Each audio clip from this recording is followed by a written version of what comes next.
Hello and welcome back to Rage Gaming and a new Elden Ring build video. Today we're taking a look at the poison situation after the nerfs to power stand status build up. Was poison ruined? Thankfully not, especially with weapons like these fists here, the Venomous fists, 2 weapons in 1. Made much better this patch with the weapon buffs to fist weapons, giving them faster attacks and better recovery time for combinations. That makes these things a successive hit machine, perfect for proccing poison very quickly. But did you know that you can also Bloodflame blade these poison fist weapons? So that means they are poison and bleed combined with a bit of fire damage as well. This combined with endure means we have a powerful way to ignore poise entirely, trading within those few seconds of the endure buff itself however much we want. That's ideal in PvE where we can build up our AR to silly heights with successive hits, or just trading in PvP at the right moments. Thanks to the benefits of poison and it dealing more damage after a previous patch, we can entirely rely on it for damage over time kills in both sides of the game. So overall, poison is dealing good damage, we can build it effectively, so why don't we take a look at it first in PvP.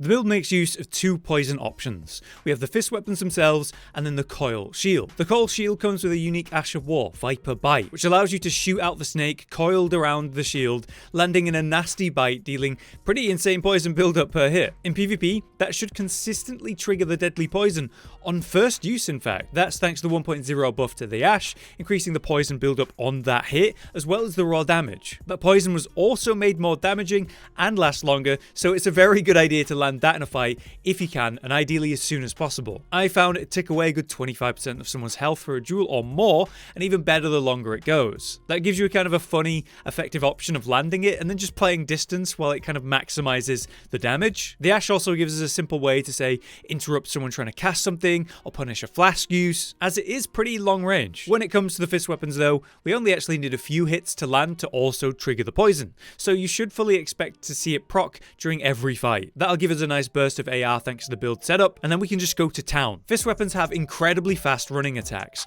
and you can do them from almost standstill suddenly. That's a great way to try to trade or open someone up. It helps overcome the poor range of this weapon type. Mixing running lights and running heavies is great too, because you'll always have someone guessing on the roll timing. A sudden double hit from these, and you'll have poison, you have bleed, you have nasty damage itself to contend with. It's a bit of a threat, but if you're ever able to do standing combos, get multiple hits off in a go, you can really rack up the numbers. Poison, bleed, and successive hits means we can shoot a combo in PvP up to over 2,000 damage, which will kill most anyone. Given half the chance, that's obviously very scary. With the speed buff to some of our fist attacks though, that is obviously even more effective in 1.08. The problem is actually landing the standing combo. If someone's stupid enough to say roll into you and around you, you attack so quickly, you're just going to destroy them as they do that. Or if someone has, say, low poise, they're like a caster or cloth user, you can devastate them because they actually stagger on hit, which is just game over for them. But if we're dealing with higher poise enemies like heavy armor users, things are obviously a lot harder, unless we make use of endure at the right time. That gives us way more poise to work with. We can endure and look to trade in those seconds that it's up, getting as much out of our burst on the target while trading our own health to do so. If we can full commit and get a bunch of hits off, we should win the trade, and then we can back up and play range with, say, the Coil shield and the poison dealing its damage over time. But the endure buff only lasts a few seconds, and it is obvious what you're about to do, so it is hard to do that consistently. In general, the build really lends itself to in and out gameplay, hitting and running with lights, bursting with standing combos and trade with endure, playing out the poison damage, harassing with a shield. So it's been very fun to play, requiring a bit of a different playstyle to your average build. I would recommend you give it a try. But on the other hand, how is this feeling in PvE where mind games isn't really a thing? With the simple ability to attack fast and many times, combined with the successive hits of bleed, of course this is going to be strong. But you add poison into that DPS, alongside the actual AR boost that this build provides, we can really contend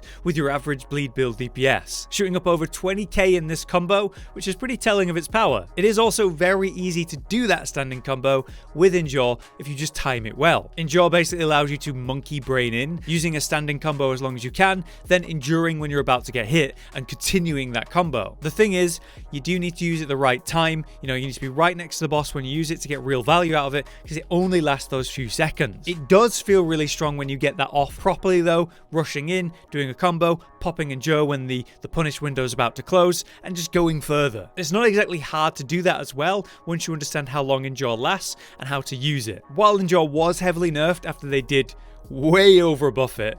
I am surprised to see it's still so effective when used correctly in PvE. Obviously, like I said, in PvP, it's really obvious what you're about to do. If you pop in jaw, you're just going to run at them, so they can just back up and give you space, much like, say, Royal Knight's Resolve. Why trade into that? It only lasts a certain amount of time. But in PvE, that just doesn't matter at all. It's down to you and how to effectively use its short timing when the buff's up. Then we have the other side of things where we can benefit from poison and the Coil shield ash itself, letting us play safely at medium range, letting poison do its thing over time, harassing in the safer punish windows. Certainly nice to have against some of the scarier bosses with big AoE attacks. We can kind of just space those out, harass with bites from a distance, let poison deal damage, and then go back in when it's time. So ideally, we push our DPS to the most by standing combo with the fist spams as much as possible, building the AR through successive hits, poison procs, bleed procs, and letting the DPS get higher and higher, popping in jaw to counter the counterattacks and just keep the punish window going. This makes me wonder though, how does this compare to, say, Scarlet Rot? Maybe we should take a look. Alright, it's that time again to explain the build. We are of course using the Venomous Fang, but we're using it in Keen. That is why we have so much dex, and it has the B scaling. This comes with 72 poison build-up, which is wonderful, and obviously we're able to build that up and proc it super quick. Even just one use of this can land, and that is the same with the Coil shield that has the poison build-up of 72 as well. In PvP, landing that once procs poison, it'll take 2 in boss fights, but that is very doable. We're using the Dragon Communal Shield just because we have a tiny bit of arcane with the Bloodflame incant, and it weighs nothing, so we can get heavier armor for poise. Importantly, we're using the Mushroom Crown. This raises attack power when we get poison or rot in the area. And while you could use the White Mask because we do have some bleed in the build, you're going to see poison procs a lot more than you'll see any bleed procs. For the armor, I'm just wearing whatever gives me the most poise, while also a tiny bit of fashion in the Bloodhound Knight armor. For talismans, we're using successive attacks as the basis of our damage, so we have Millicent's Prosthesis for the dex and that, as well as the Rotten Winged Sword insignia. We're looking for poison procs, so Kindred of Rot will improve our attack power when that occurs, as well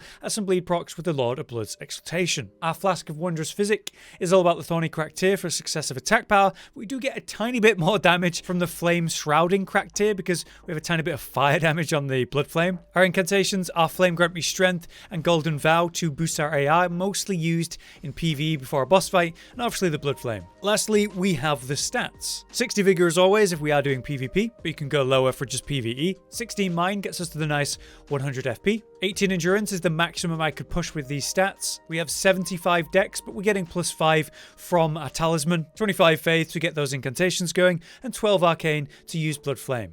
But there you have it. A new look at our current state of poison in 1.08, and I'm thinking it's doing very well. Though this is obviously far from the only way to get poison, but a very effective way to do so. Let me know if we should check out Scarlet Rot next after all then. But for now, I've been Hollow, you've been you, thank you for watching, and we'll see you next time. Josh, Cotton, and Hollow with the videos, dropping the humor like a hammer on your tippy toes, bringing entertainment on a daily arrangement to take our insanity and turn it into entertainment. Yes, I said entertainment twice, to reiterate that it is nice to look into your faces on a mostly daily basis when you let us in your homes to make the whole world a stage. Goodbye.